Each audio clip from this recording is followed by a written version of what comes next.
Well, hello again, my fellow swords, and welcome back to the glorious Republic of Swordland, where I need to adjust the volumes to make sure recording is going uh, uh, is going well.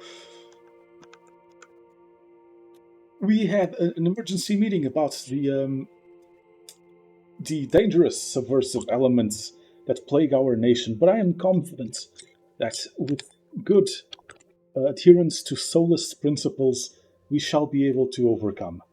Uh, Time to end our day. Let's go back to the office, shall we? It was late in the evening. The Maroon Palace was finally getting somewhat quiet when I returned to my office at the top. The recording, everything is fine. Yes. I eagerly approached my chair and sprawled out on it. It had been an exhausting day, just like every day since I took office. Sure, let's pour some whiskey. Why not? We earned it. I poured a little whiskey for myself and had a sip. It felt like the best salve after a long day of work. I glanced downward out of the window and saw Serge and the guards waiting for me by the main gate. Heard a couple of knocks on the door. My secretary Lilia Suno entered. Mr. President, Mr. Tusk is here to see you. What does the fat fuck want? I had a meeting with the Lothburg spokesman. I'm so sorry for not giving you the proper notice. Yes, do your job properly next time. Do you expect me to keep track of everything myself? I'm just the president here. Must I do everything myself? You're right, Mr. President. I probably made a mistake with my notes. It'll never happen again. But he's already here, Mr. President. What do you want me to tell him? After a moment, Mr. Tusk swaggered into the room. I'd met Sordland's most prominent businessman once or twice, but never alone. He had large jowls, blindingly shiny shoes, and the air of someone who was used to getting his way. Anything to drink, Mr. Tusk? Water, whiskey? Cognac, preferably from before you were born, sweetheart. We'll check the supply room. Livia backed out of the office, shooting me an apologetic look as she did so. Walter hung up his hat, which I could see was lined with mink. He fixed me with a long, hard stare, then broke into a toothy grin. Good evening, Mr. President. I am here to congratulate you. We will sit down. My business partners and I wish you a successful term as the leader of our nation. Why, thank you. Thank you, Mr. Tusk. I had no chance to say this at the ball with all the panic, but we were very much looking forward to working with you. Why is that why you're really here, Mr. Tusk? Come on, we can drop the act. We're both men of business, you and I. I see that you're not very welcoming, Mr. President. That was not my intention. I merely congratulated you. I see no reason to necessitate rudeness. I don't believe I'm being rude. Time is money after all, isn't that right? Walter took a conspicuous look at the diamond-encrusted watch on his wrist. Yes, that's true, but at the same time, patience and humility are important virtues for a man in your position. You are the president, after all. May I continue? Please. I like to build a profitable relationship between us. That being said, there are some concerns of mine and people I represent, which I would like to take this opportunity to clear up. I'm listening. The ruined state of the economy in Soylent has influenced everyone. The recession hit all of us hard. Walter pulled out a box of cigars from his jacket. I had these brought from Lesbia, the best cigars in the whole continent. Would you like to try one? Why, of course. I grabbed one of the pack. Walter lit it up with his large engraved lighter. Now we're talking, a man who knows pleasure and business. Walter grabbed himself a cigar and lit it up as well. We looked out at the city scenery as we both puffed away. I heard that you purchased stock from Amity Industries in Arcadia. Smart buy. Then they are developing new gadgets that are going to be profitable. But yes, with the risk comes reward. I expect very good return on my investment. You have a keen eye for business. I will buy a couple of thousand of shares too to expand my portfolio. Hope the investment pays off for both of us, President. His eyes wandered away for a moment. And that's Mr. President for you, fucker. The assassination and the troubles between the left and right are worrying, but the recession is the root cause of these issues. For us, it is worrying to see that you have decided to promote a planned economy. Yes, the recessions. Yes, we need more government control to fix the economy. Do you really, though? Our government is already overburdened with managing several key industries with the loss of efficiency. He leaned forward in the chair. In my opinion, not investing in our infrastructure was a missed opportunity, but the government could still work on an economic relief package. What are your overall intentions with the economy?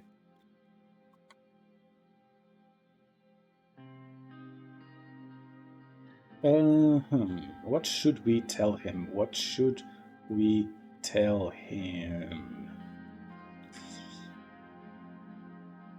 Let's say, uh, boost the economy overall. Sure. Intention of the administration is to boost the economy overall. The most important goal is to divert investments where most profits can be made for the treasury. There are businesses. These are businesses. We can be close allies. The group can help you get Swordland out of the recession, which will be the key problem to solve in your term and could even determine to your re-election. Let's start with a gesture of your goodwill. Soon the economic relief package will be presented and it will either bail out businesses or provide checks for people. He pulled a check out of his pocket and slid it toward me. My personal bank details were listed on it with a deposit of 500,000 Swordish Ren ready to be transferred. This was 6 months of a president's salary. Come on, come on. Only 6 months of my salary. Do you think I am that fucking cheap? If the package ends up bailing out businesses that have suffered under this recession, they could provide employment and help the economy recover. What do you think, Mr. Rain? Wouldn't that be good? He put his index finger on the check. There was a noise by the door. Livia Suno was standing there holding a tray with a bottle and two glasses. I'm so sorry, Mr. Tusk, but all I could find was a 42 Savigny. I hope that's acceptable. She quickly put the tray on my desk and walked out. Tusk eyed her as she left. Remind me to visit your office more often. Now, where were we? Do we have a deal? Come on. Only 6 months of my salary? Who the fuck do you take me for? Not yet. We both know you can do better than that amount. You're right about that. I'll make this my final offer. He pulled out another check with a smile. This time 1,000,000 Swordish Ren was listed on the piece of paper. Of course, we can be very good friends until I stab you in the back at my convenience. I accept the offer. He grinned. I just got an achievement for accepting a bribe. He grinned and let out a laugh. The check was right between his hands. He pulled his hand back and took the check. This deal will also show to the group that the administration hasn't left the private sector behind.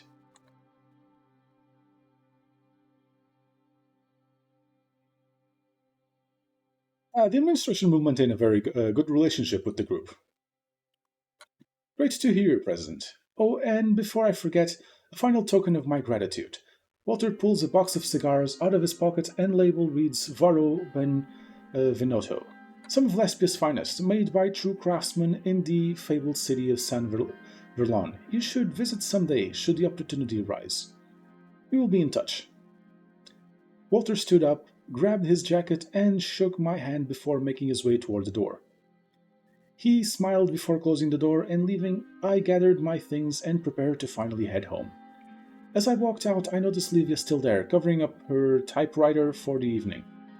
If I may be so bold, Mr. President, did you accept his offer?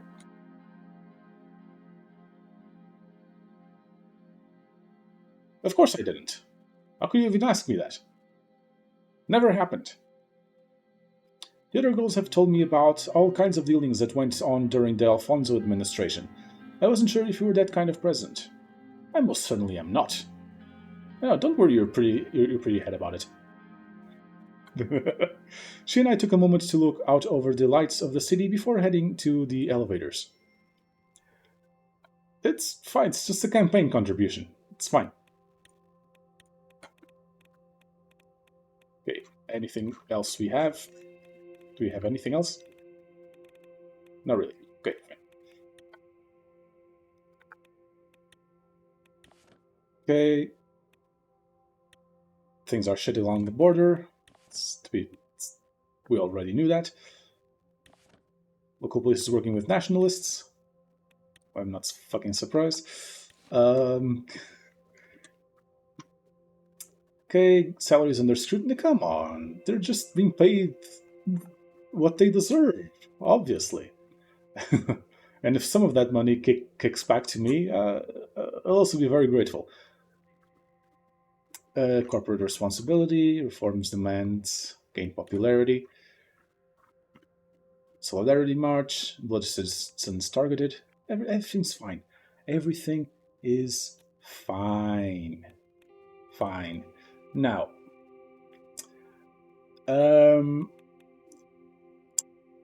I did say fuck Tusk, and we are saving money for the budget, so it's fine. We can take his money and use Coronti to get rid of him, right?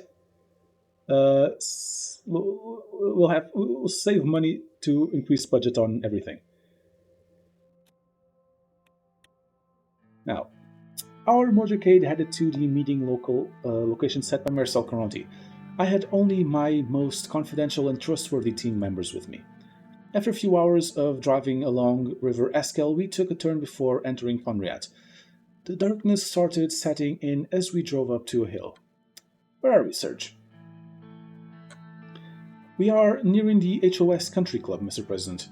We'll be there shortly. We arrived and the big iron gates of the country club opened. It was huge and outright extravagant. The main building, inspired by lesbian architecture, was illuminated from all sides. It was rather chilly. I was approached by Peter Vectorn and Lucien Galad. I hope the journey was comfortable. Yes, the location is very remote indeed. It's a very exclusive country club for people who value their privacy. We entered the main building. After opening the marble engraved wood door, we were greeted by two tall women. The receptionists led us to the meeting room upstairs. Marcel was standing by the window looking outside at the beautiful complex. He turned around to have a quick look at us both. He was a strikingly handsome man with well-groomed hair. He walked toward me with his hand reached out for a handshake. Sure, let's shake his hand. Why the hell not? We need to we need to cozy up with him to get rid of Tusk, so that taking the bribe and not and not actually fulfilling our end of the deal doesn't bite us in the ass. Reach out for a handshake. Shook his hand. He had a firm grip. It is such a pleasure to meet you in person, Mr. Caranti. I appreciate your efforts to reach out and establish a mutually beneficial friendship. Thanks for hosting us. I admired your father very much. May he rest in peace. Welcome. Your kind words have touched me, Mr. Vice President. He was indeed a great man. Yes, please accept our condolences. We are saddened by this loss, of course. Very saddened that another rich cunt kicked the bucket. He would have been very happy to hear this from you, Mr. President. It is time to look forward. Let's talk about our bright future. Yes, there is much to discuss. Believe it or not, I have been a secret admirer of your political success, have you? I find your quick rise to power was shockingly well executed. The admiration goes both ways. Sputtering him up a little bit. Marcel gently pointed at the seats. We sat down around a gigantic table. Before speaking, he knocked on wood. The past months have been tumultuous to say the least. I am glad you and your family were unharmed at the shooting. The whole incident must have been a shock for the kids. They aren't used to what we lived through back in the late 20s. I still remember when my father took us out of the country when it became too dangerous in Conrad.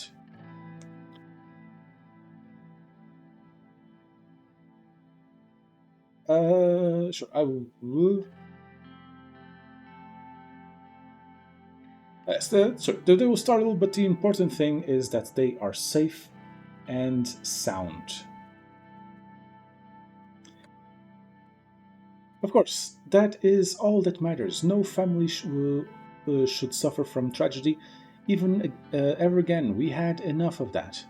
Well, I am now to be a straightforward. I am not to be a straightforward person, so let me get to the point without wasting your valuable time.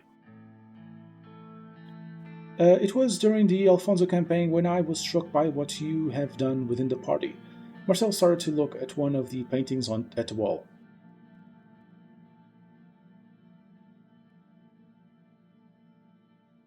Sure, let's not be hasty. Also admire the painting. I observed the painting. Famous piece depicted a giant sleeping beneath a village. The trees, rivers, and hills were all part of the giant's body. Its eyes were two caves looking up at the people. It showed daylight at the far left and night time at the far right.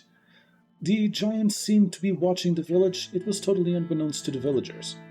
Marcel pointed his finger at me.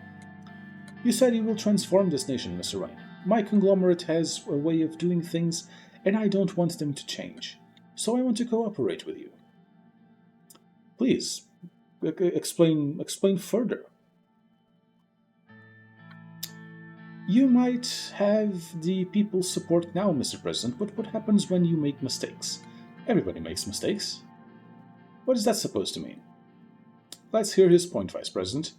Being a president in this country means having many enemies, enemies that would resort to anything to bring you down. Let's say these enemies caused a scandal or leaked sensitive information from the administration. These would be destructive. These would be destructive when they were released. If they were released. I see where you're getting at. You knew that a long time before you came here. Maybe. Maybe I did. Maybe I played this game before. What do you want in return? I want two things, Mr. President. Number one is a guarantee from you that the Rain administration won't meddle in the HOS affair, no matter what happens. Number two is a simple gentleman's favor for the future. Let me prove my services to you first, and I'm sure you won't disapprove when the time comes. It's an interesting proposal. Not just interesting, but necessary. You surely know that this is a win-win situation. The media will be on your side, strengthening your position. It will also protect my business operations throughout the changes this country will see.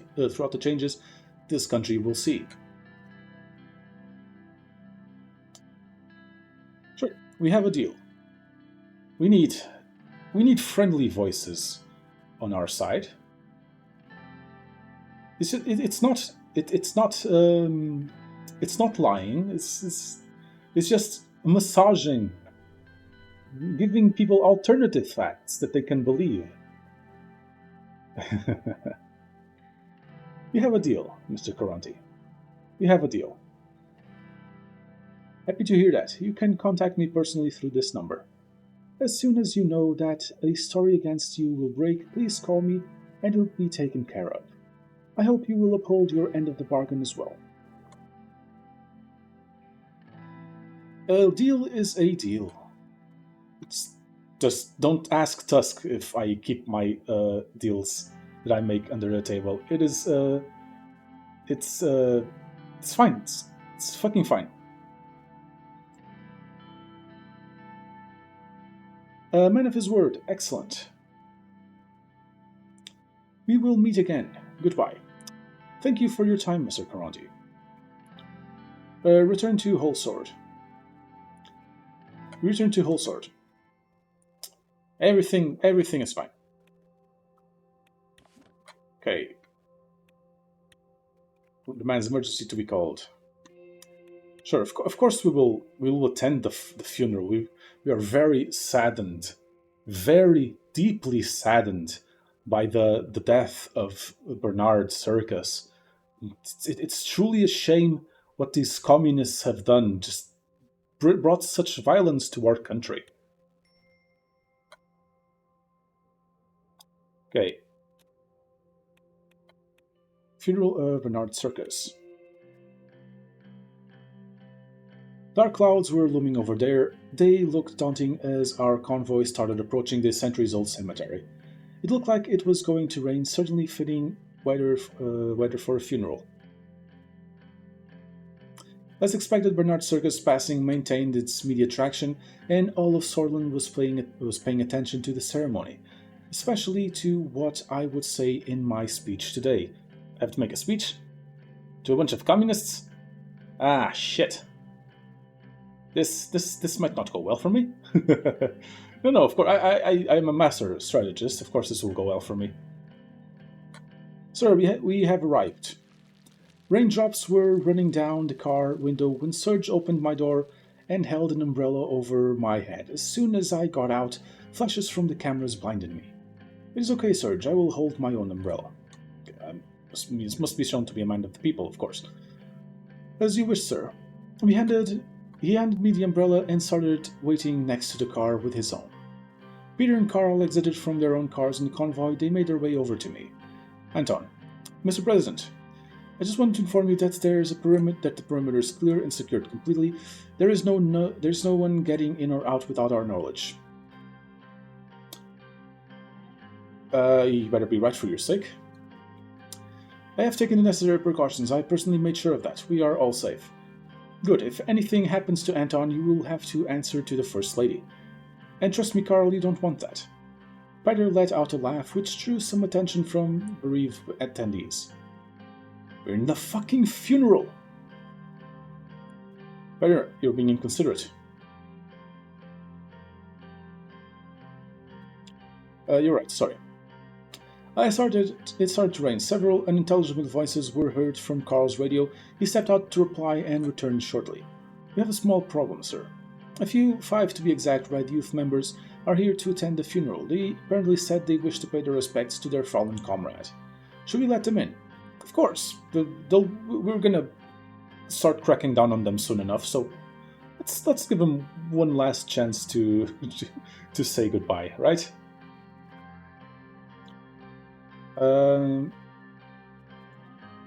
Let them in, but put a few guards on them.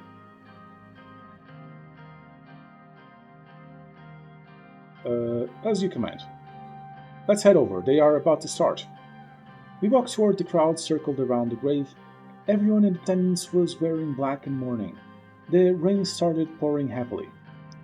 Bernard's widow and daughter were in the front row, staring at the coffin with a mixture of disbelief, confusion, and above all, a cold, unforgiving sadness. Both of their eyes were very red and swollen from weeping. Before taking my place to observe the ceremony, I gave my condolences to Bernard's wife and his daughter who looked at me. She reminded me of Dina. When the religious ceremony was done, I was invited by the priest to deliver my speech. I took the podium. I felt like I had a lump in my throat. I couldn't get the daughter's eyes out of my head. Today we are mourning Bernard Circus, a father, a husband, and a loyal servant of this country. Towards the back of the crowd, I spotted the members of the Red Youth, wearing red shirts and black bands of mourning on their arms. They seemed ruly and were respectfully bowing their heads. There was complete silence except for the sound of raindrops.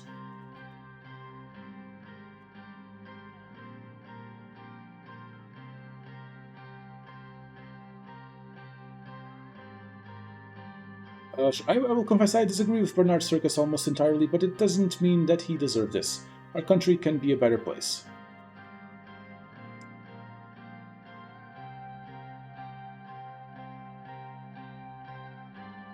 Circus had a dream of a unified Sorland. In these next months we will need to fulfill his dream and band together.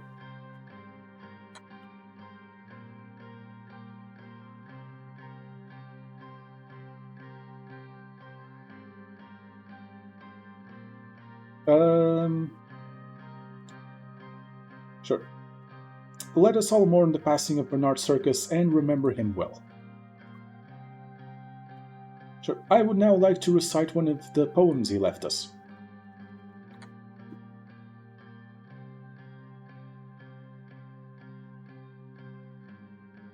Uh,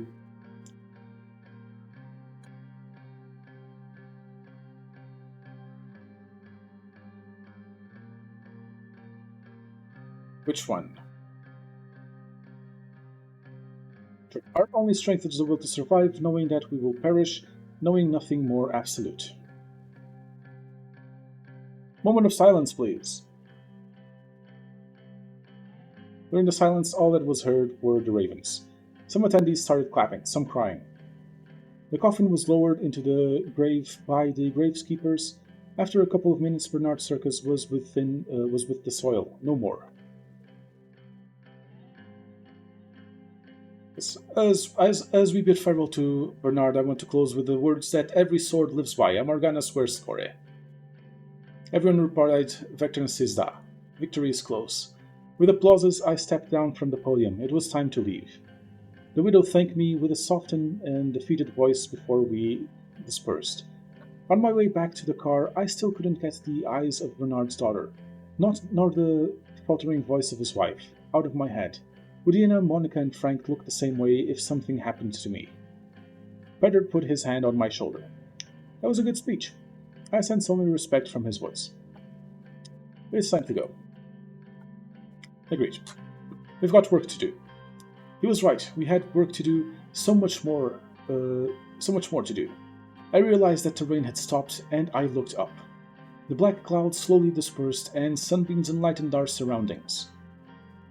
Someone once said, even the darkest night will end at the sun, and the sun will rise. Hope was still on the horizon. Excellent.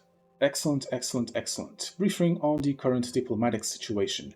I think we will leave that for the next episode. Thank you all very much for watching. As always, I have been Pope. Please do remember to like, comment, and indeed subscribe. I will see you all next time.